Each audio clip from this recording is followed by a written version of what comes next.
Hello, everyone. Welcome. It's, I don't know what day, I don't know what month, I don't know where I live. I do know where I live. Do you like my new wallpaper? So welcome to another one in our series of Changemaker interviews. Today, I'm joined by the magnificent Lou Mackintosh. It's interesting, actually. Lou and I were talking last week, and we had a bit of a breakthrough when we realized that, like, our obsession with communication is very much an autistic ADHD trait. So we're going to talk about that a little bit today, and then Lou's going to share a little bit about the things that she's doing. But more today is going to have more of a, we're going to have a conversation about, like, as parents and as inverted commas marketing professionals, how that has informed our journey in advocating for our kids and in helping other people advocate for their kids.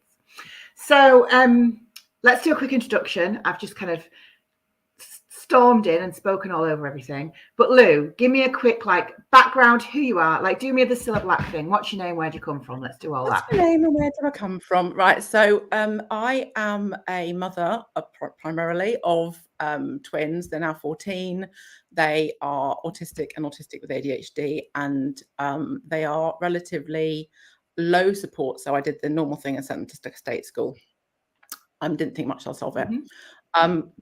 And I'll pause there because we'll come back to that in a minute. But as for me, my background is I was PR for years and years. Hateful experience working in agencies, not particularly liking or valuing. We don't really know what that is. Just explain what PR is. Public relations. And when you work in a public relations agency, you generally get sold out to the highest bidder. Whoever comes paying money, the company will work for. The morals are a bit suspect, the ethics are a bit suspect. You don't really care about what you do. But it was it was like my job, right? Didn't question it. And then I went into more wider marketing, away from just that little bit of marketing to general marketing. And now I've gone through the whole process of not really being able to work full time because I need to spend all my time and energy supporting my kids. So what happened with me is, actually at primary school, they were pretty fine. I've got a boy and I got a girl. They were okay. And then the penny dropped about my son when his behavior started to really distress him. Primarily, it was him. He was worried. And I went through the whole process of recognizing, not having him diagnosed yet, but he's on a list to be diagnosed with the council. And then slowly realizing after a time that it was also me that was neurodivergent as well. Funny how you realize that about your children, and then suddenly you realize that domino of realization. You might go, hang on a second, and then girls, display later, or they're better at masking, or maybe I didn't see it in her because she felt like me, like mini me, and I didn't see it myself. So,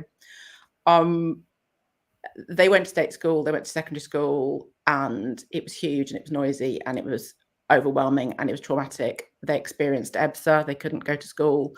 I thought it was my fault. I thought it was something I'd done wrong. And eventually, through an enormous campaign of persistence and being as charming as I possibly could, the end result was that without an EHCP yet, I have applied for them. My kids are in an alternative provision for children who struggle to attend school, and I still feel like I'm fighting, but I feel like a big old hurdle, the shift from normal state secondary to an AP, has been achieved. And I haven't taken my foot off the pedal, but I feel like a little bit of me can breathe a sigh of relief. And I've had an opportunity now, therefore, to kind of reflect. And that's what we were chatting about last week. Because when we were talking last week, because Lou and I had a chat on the phone. By the way, if you're watching live, drop us a comment. Let us know that you're here, because that's good for the algorithm, don't you know?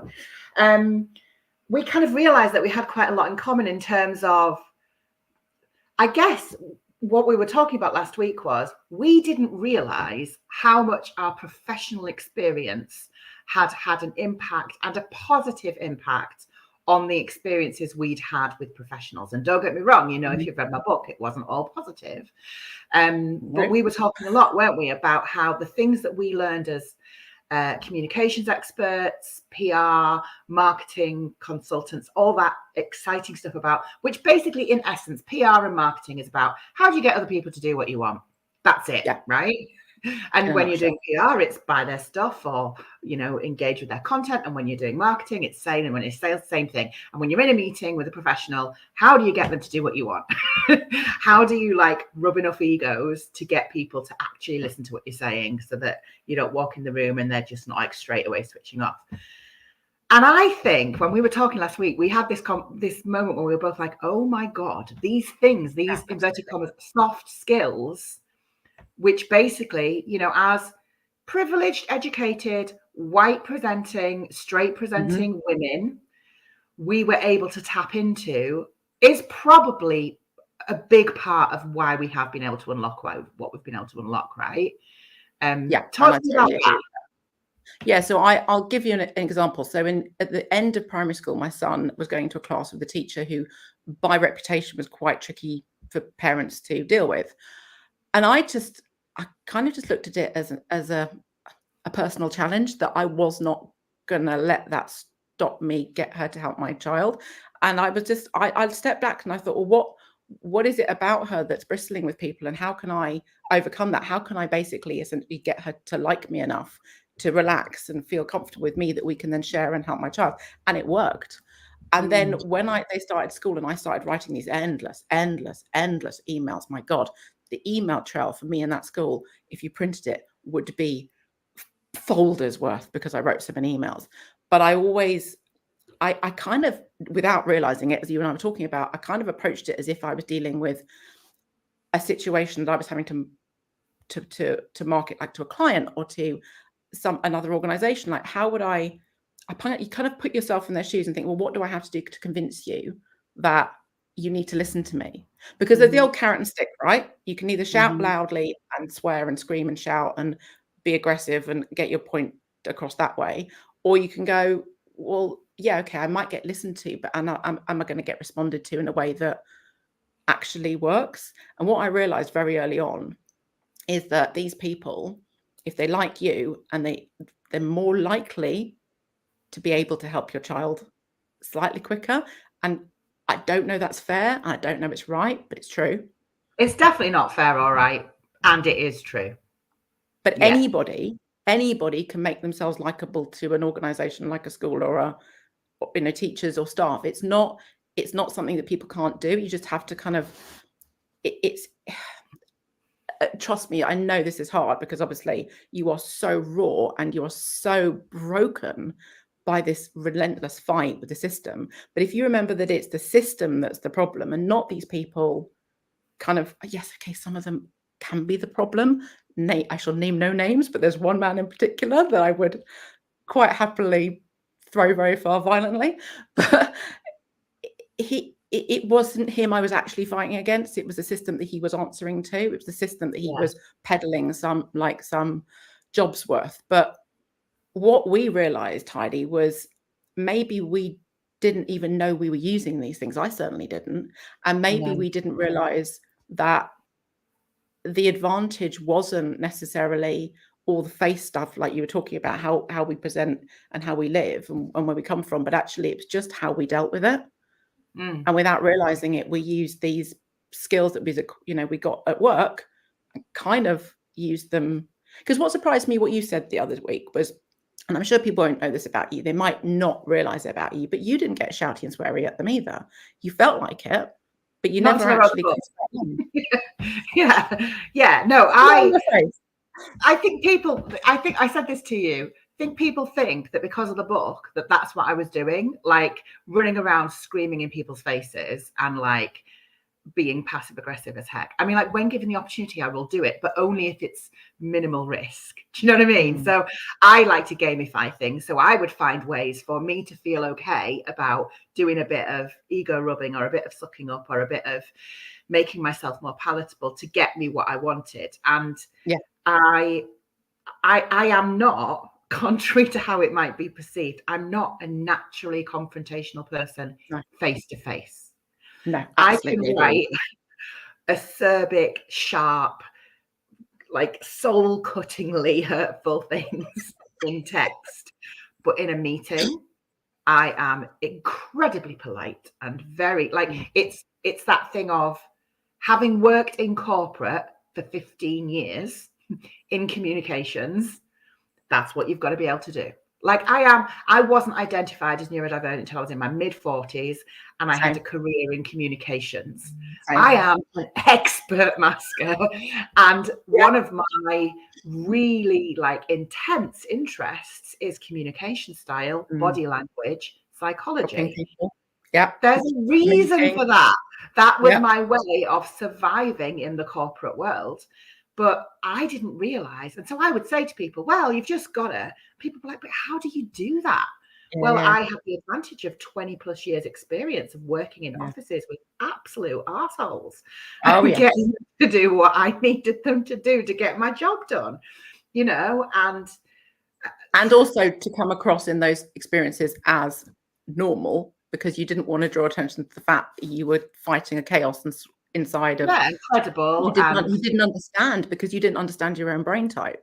And you thought there was something that you were trying to hide, when actually what it was is we were actually using these extreme focusing skills to be better and faster and quicker at picking stuff up with other people.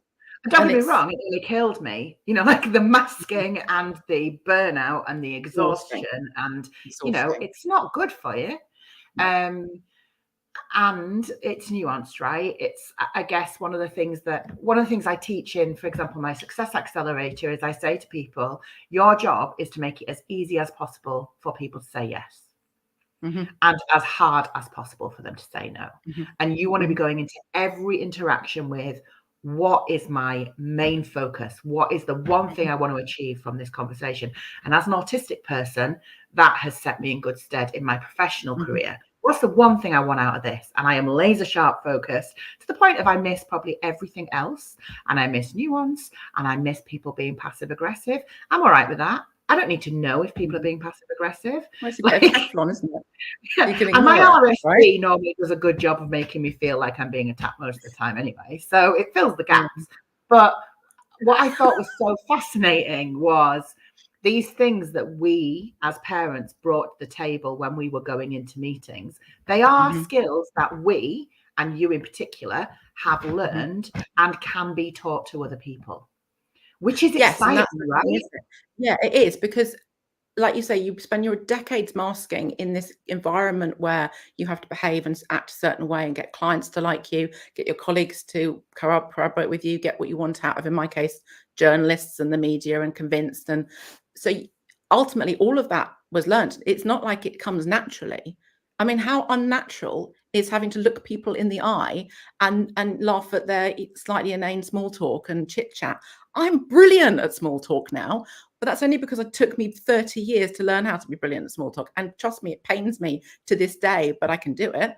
And it's that same thing. If I learn all these ways of convincing and charming, and it is about charming people, then absolutely I can break that down and I can share it and help other people learn that soft stuff, because I genuinely believe. And I told this, you know, last week when we were chatting, apart from one incident with the attendance guy, and I'm talking 2.5 years down the line here, so he didn't have a go at me right at the beginning, but I didn't get a single nasty, rude, snotty, aggressive email, letter threatening me with anything. Now, I'm absolutely sure that it's not just because of me. I think maybe the school policy potentially wasn't to do it. Let's not pretend it was like, but I also know that I made absolutely damn sure that they never had an opportunity to accuse me of anything. So every single email they sent, I replied to. Every single question they asked, I answered. I had the last word every single time. Because I'm not very confrontational in meetings, just like you, I made sure every single communication I followed up with an email. I itemized everything we talked about. I used to say, just for my own sanity so I don't forget. And then I would, you know, vomit on a page and just get it all down so they couldn't say anything had been missed. And that was really basic stuff I learned in agencies. When you speak to a client, you follow up. Don't leave it to chance that they've forgotten something or it was just a phone call.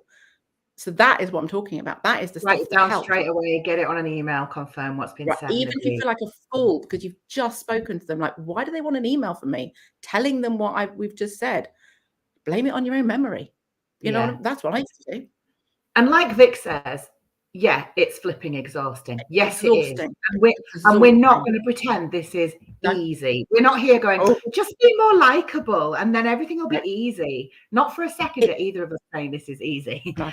And there are things you can do to make it less chaotic, painful, and more likely to succeed. I think And there's it's about control, isn't it? It's Yes. a little bit of you being in control, because you Yes. feel like you've got this juggernaut coming at you, this massive system that is broken or brilliant. What do I do with that? How do I deal with a system that's broken? How do I deal with these people who are ticking boxes? You have no control of it, but you can control it if you do certain things to ease the feeling of control and make you feel, because it's that small, but it matters. I think one of the things is it's the difference between, so when we were talking before about, because I know you're late identified as well, when we were talking before about that time when we worked in corporate businesses in communications and how we were masking, we weren't doing that intentionally. We didn't know we were doing that, right? We were working really freaking hard to fit in, and it probably made us poorly. It definitely made me poorly. You know, like until I was in my mid-40s, everything in my wardrobe was black or leopard print, but that was for special occasions. Nice. Right? I mean, for my work wardrobe, yeah. And I like when I worked in marketing, black was the uniform, right? For everyone who works in marketing. Right, that was it. And there is a marked difference between masking without knowing you're masking and it making you unwell, and discovering your neurotype, choosing to begin that unmasking process, which never ends and is a journey and a ride and a roller coaster all of its own. There's a difference between that and then deciding to intentionally apply what you have learned by masking, not knowing you're masking. So there's something about, okay, so all these things that I learned when I had to mask, for limited periods, I might be able to tap into that and turn it on for meetings. You know, like you were saying, like, I don't want to be doing small talk all the time. I don't ever want to work in an office with other people ever again. Even if they're my people, it's not a work for me. But if I go into a meeting for an hour, I can manage it. I can be palatable. I can make sure I don't say fuck, bugger, or bastard. And I can go in and be polite and make a bit of eye contact and do what's required to lubricate those social interactions. And that's what it is, right? That's what it is.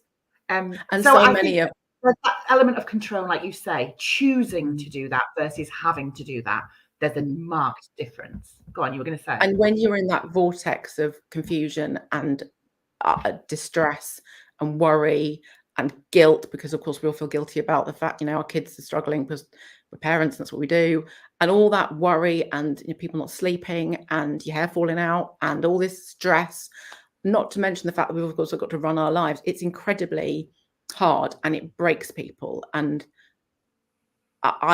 there were days when I couldn't manifest this stuff. I couldn't be calm and like, you know, charming and useful and do all my admin and everything. There were days that I just crashed, but I could fall back on all of this stuff when I when I had the energy. And the other thing that struck me was when I did the EHCP applications, the mass of emails that I had and the mass of documents I'd saved and the mass of always answering the question and always having the last word actually made that process less, I'm not going to say easy, definitely wasn't easy, less of a huge beast. I was able to actually go, do you know what, I've got that document, I've got that email trail, I could search through my emails to see what happened when, you know, the order of things. Really, I lost that. I didn't know what was going on. You know, being perimenopausal at the same time doesn't help. But having to be able to search within my emails and find that information in a really easy itemized way, because that's all I'd done, that was helpful, right? So that's what I want to do for other people. You know, I want to pay some of this stuff forward. You know, you go through a trauma and a little bit of you will feel better if you can help other people. Like exactly what you do, it takes some of the trauma and it mends it a little bit, because you know that a little bit of something you've learned can help somebody else. Well, there's also that thing of, you've got all that stuff in your brain, and if you get hit by a bus tomorrow, it doesn't do anybody any good. So you may as well get it out of your brain and hope other people can find it helpful, for definite. Like there's an element of, I was listening to a thing yesterday. There is an element of selfishness when your work is in service work, because it is about you feeling like the suffering you've experienced will help other people. But that's what we're good at in the SEND community. We pay it forward. Like we look after each other and we make sure that other people benefit, and hopefully, you know, won't find things as difficult as we have. So we're not saying it's a magic bullet, but we are saying there are people who know. Like you don't know what you don't know, right? And people always used to say to me, how come you're so confident? Well, I don't know, maybe because I went to drama school. Someone told me how to do it. I copied somebody else. That'll help. You know, like it's not, like you say, these are not the things that you're born with. So you're going to start an email blog, right? We were talking the other day, and go and follow Lou on Instagram. Her Instagram handle is Kicking Ass with Kindness, which I freaking love, not least because I had a handle. But you know, like this idea that you're not a pushover if you choose to be palatable, right? Yeah, and that's why I'm really glad this soft skills. We said soft, but we don't mean soft as in ineffective. We mean soft as in pushover. Absolutely. You still get what you want. Absolutely can still get what you want. It's basically social communication training, but intentional, right? Like we're training ourselves how to engage with professionals who are not used to engaging with us in a way that works for us. So where we're able and where we'll meet them where they are. Yeah, and my husband's teacher of 40 years, and I was a governor at my kids' first primary school. So I've got like a little bit of an insider's track as well. Before all this all happened, I kind of knew the industry, if you like. I knew the sector. I knew how the teachers, what they're having to deal with and how they tick. So it's kind of that double-edged of have some skills, understand an area, a sector, if you like, and put them together. And now I'm not currently breaking. I'm sure it'll happen again, but right now I'm not. It seems like a right opportunity to get it out of me and onto a page. So yeah, I'm going to write it down. It's an email blog, I guess is the best way of putting it. And I'm just going to share experiences, things that I learn, good reading, people to follow. Yes, you will be on there, Heidi, of course. Other people's stories that I've come across, just to kind of create that feeling of it is more possible if we share this stuff. Yeah. Because we don't, you know, especially for those of us who are neurodivergent, and maybe especially those of us who haven't worked a lot in the corporate sector, and those of us who haven't worked in roles where we've had to learn how to ego rub other people in meetings. That's the only way I can think of it. It is. It's making people feel good about you being there. And the other thing I feel really strongly about is so many people through their own school experiences are terrified of talking to teachers and school staff. And I understand that. I went to a really shit school, you know, girls' state school in North London, where I was ignored because there were too many other kids for the teachers to worry about. I didn't have a great time. I didn't do very well in my exams. I was a disappointment to everybody, but I never had conflict at school that made me worry about talking to teachers. I was just basically like, just not a problem. But I get that if you've had a rough time at school with other teachers yourself or head teachers, you're going to really struggle to potentially have that. Right? Yeah. And so you can use these skills to kind of almost hide behind a little bit and say, like, it's almost like a front. I'm going to present this people. It's not me talking. It's this presentation, how I've done it. And I really think that will help a lot of people feel less afraid, because they're just people. I really do. Because I think one of the things that people need to, like, that it's helpful to understand is that sometimes we look at other people and we see that they're maybe doing better than we are at unlocking services or provision. And we read into that, they're a better human than I am, you know, or they're lucky, right? And I mean, like, let's not pretend there aren't like privileges and there aren't disadvantages and bigotry in place for people, right? Absolutely. That's absolutely a thing. But equally, I don't like this phrase, but I do at the same time. Like, you do make your own luck, right? If you don't know how to do something, learning how to do it will make it easier. That's a fact. And also, it's like every little increment, like, you know, when your kid's overwhelmed, and I always describe it as like jug of water, drip, drip, drip, and at the end of the day, the water overspills and you've had a breakdown, me being overwhelmed. It's exactly the same thing. If you can add one more little tool to your armory, one more bit of of armor to yourself, one more little thing that will help. Every little bit makes you stronger, and everything a bit will make that door open a bit more.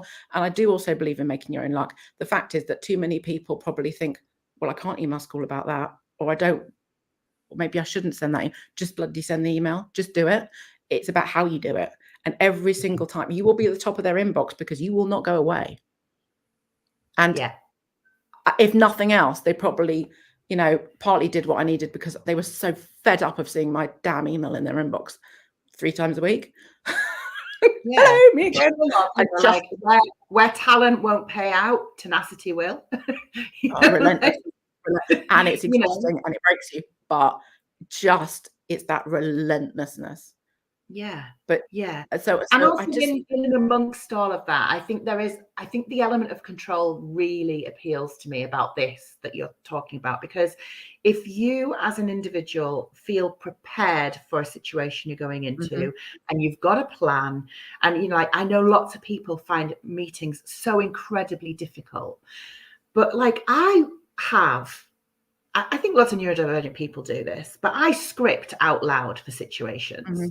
Like when I used to be driving to school to have a meeting, I would be speaking out loud some of the phrases that I was going to say in that meeting.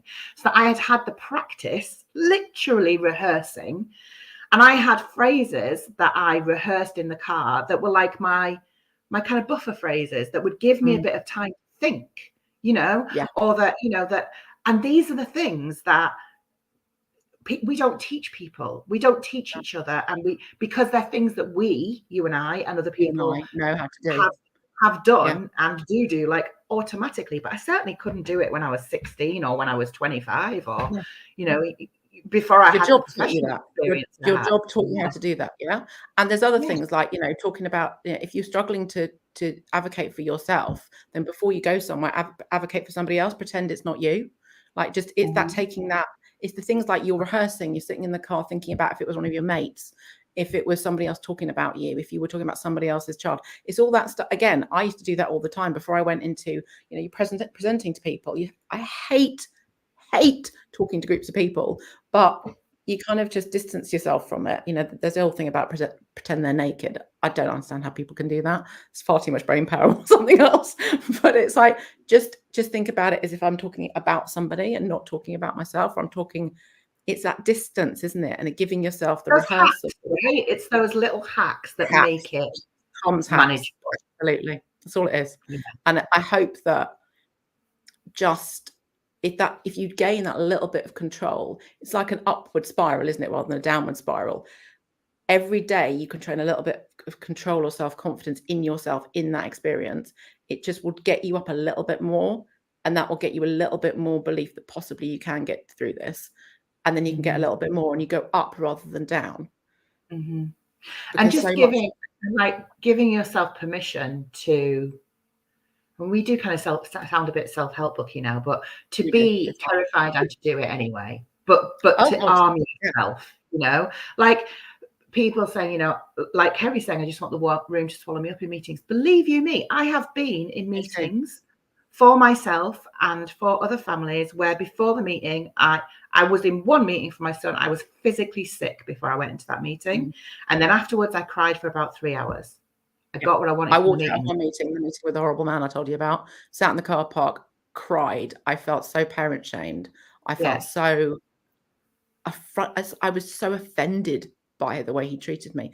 And I was really angry with myself because I hadn't stood up for myself. But I recognized that I couldn't because it was too emotional. And I was having the finger pointed at me as being the cause of everything. So I backed off, wrote an email. My God. It's like when you're driving and you get to a dead end, get in reverse around the corner, reverse over a curb or someone's foot. That's usually my experience in the wheelchair. Turn around, as a wheelchair user, that happens to me all the time. I get to the end of a curb, there's no drop curb, I can't get off. I have to turn around, I bang into a bin, but I'm getting to where I'm getting to. I'm just taking a less direct route, and it's not my fault that the curb isn't dropped. But I'm going to find a way to get where I'm going to, or, I'll go somewhere else like I did the other day because I literally couldn't get to a restaurant I wanted to go to. So, I think it's really important that what I want to say to people is, having spoken to Lou a bit, Lou is not going to be in this email series going, just effing do it, like grow a pair. I am quite excited by the things that you're going to be sharing, because I think some of the things that you and I know, and that you know more than I do about some things, about like those little, oh, what about, could make a massive difference to people, just in terms of them feeling more prepared, and understanding that you won't always have the capacity, and that's all right. You won't always feel like a badass, and that's okay. You won't always feel like being kind, also all right. It's about when you do have the capacity and you can do these things, how do you give yourself the best chance? And just things like write the email, then go to sleep, wake up again, read it, change it. You've had your rant, had your anger, now what to do next. It's really small things, but they make a huge difference. Freaking use AI. That's always my top tip to people. Like when you're writing emails, like I rarely send an email now that hasn't been tone checked by AI. And I give it to Claude. I'm being passive aggressive. Yes, you are. No, and I give it to Claude and I say, Claude, what's the tone of this email? Can you make it a little bit friendlier? And it does. Rude. Yeah, like, because Claude is literally like programmed. I do that for my friends. So my friends will send me messages they're going to send to schools, and they say, Lou, can you just check my tone? So I'm basically Claude for a number of take people. all of that out. just turn this down a little bit. Maybe not quite as many. And it doesn't have to be super fluffy friendly, right? No. Like it's okay for our emails to be, hello, here's this. Thanks very much. Goodbye. Like you don't have to do, I hope you're well. And how's the not every email is about charming them. Some emails are about being really, really, really tough and being really assertive about what it is you want and what you expect. But you can still do it in a way that's palatable. And there are ways and means, and they are remarkably simple. There are ways and means of making some of the most demanding, which probably would have been aggressive in the old way, messages, something that they are going to be willing and able to respond to. And they're going to want to because they like you. And Sharon says, I can see. Sharon's like, get it out. Is cathartic. Yeah, write them, just don't send them. Yeah, write them, just don't send them. Exactly. And don't do what I used to do, which was, as a part of the gameplay control thing, I used to put stuff in white text at the bottom of emails saying exactly what I thought. Do you need to go? Yeah. No, I don't. Somebody else can. All right. I used to put things in white text at the bottom of an email. And then I found out that someone at the local authority used a screen reader.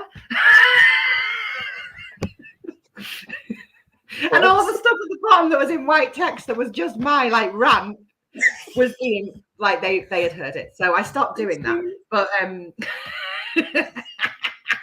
but it is cathartic. Just don't send them. Send them to yourself.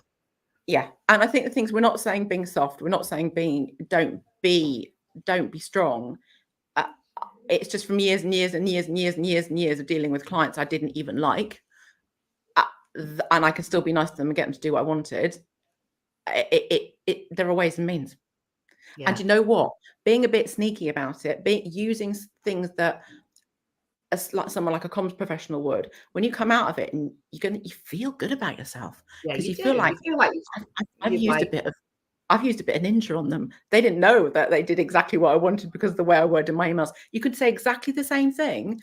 It's just how you go about it. And then it works. You're like, I manipulated you. And it just gives you a little bit of sass. And there's nothing wrong with that when you're feeling completely broken. It's like the PDA approach to meetings. It's when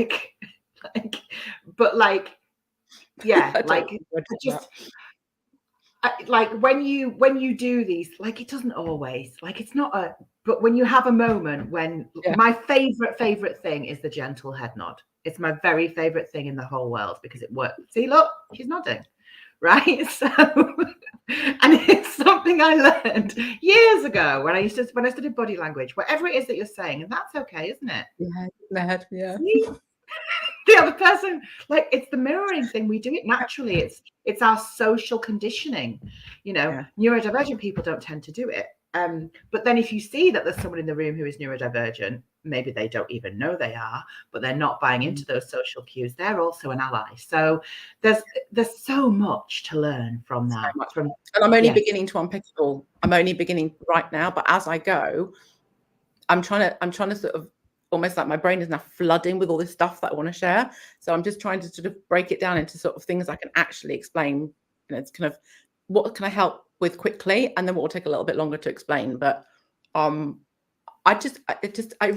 frankly, it makes you feel better, and it will make me feel so happy to know that one little thing that I've said to somebody else might make a tiny bit of difference. And it's just like, yeah, screw you, system. We can do this together. Yeah, Yeah, 100%. together and all that jazz. I'm excited for you. So people who are watching this either on replay or on live, please go and sign up for Lou's newsletter. Are you planning on writing something on a fairly regular basis? Is that your intention? Yeah, that's my intention. I'm also thinking about how I might be able to make it kind of a bigger thing in future. So I'm kind of looking at how my newsletter kind of content might be able to something I can teach as potentially as a course for people who are like in that crisis and really need that help. I'm also looking at maybe opening out to support people one-to-one, maybe as that kind of like your representative comms person in the room, but kind of keeping that neutrality and helping people with their own message. Yes. There's lots of ideas knocking about, but this is definitely just getting some of this stuff out of my head, please, and getting it to somebody else's inbox and hopefully being helpful. Amazing. So go and follow Lou. Go and find Lou on Instagram, Kicking Ass with Kindness, and also go and sign up for Lou's newsletter, which if you type in, you don't need the www, just type in bit.ly/KAWK newsletter. And the KAWK is Kicking Ass with Kindness, and the KAWK is in capitals. Go ahead to remember. That's also on my Instagram as well. So if you can't be bothered to type it in, you just go to Instagram. Yeah, just go find you on Insta and link back. I'm excited to get your first email. I think I'm going to be chuckling myself. I'm going to be chuckling. So good luck. Keep us posted. Let us know how it's going. I'm excited for people to now be like, oh my God, I've just used that and it's worked for me. Like how to hack meetings. I freaking love it. Okay. Yeah.